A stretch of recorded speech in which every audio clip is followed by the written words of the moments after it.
In the New Testament letters, a believer is never called a sinner. If we go over to James chapter 5, verse 19 and 20, you see James writing to the believers, and he said, "My brothers, if anyone among you wanders from the truth and someone brings him back, let him know that whoever brings back a sinner from his wandering will save his soul from death and cover a multitude of sins."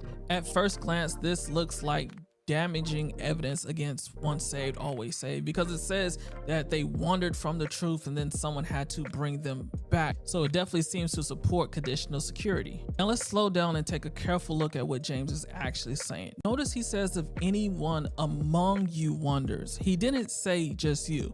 Now, as a side note, I do have to acknowledge that the KJV does say you, but we've already done a video on how KJV miss certain things sometimes. But according to the Greek, it's definitely saying anyone among you.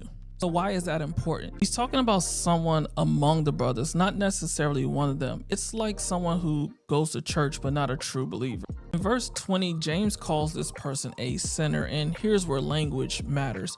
In the New Testament letters, a believer is never called a sinner.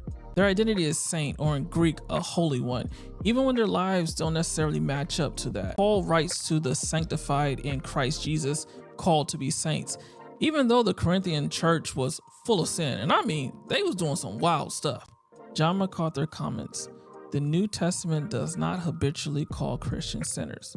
Believers sin, yes, but their fundamental identity in Christ is not sinner, but saint."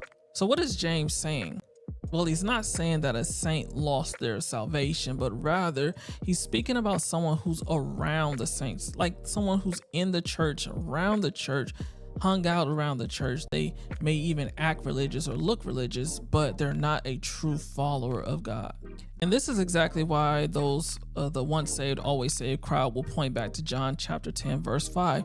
True sheep don't wander permanently because their identity is saint, not sinner.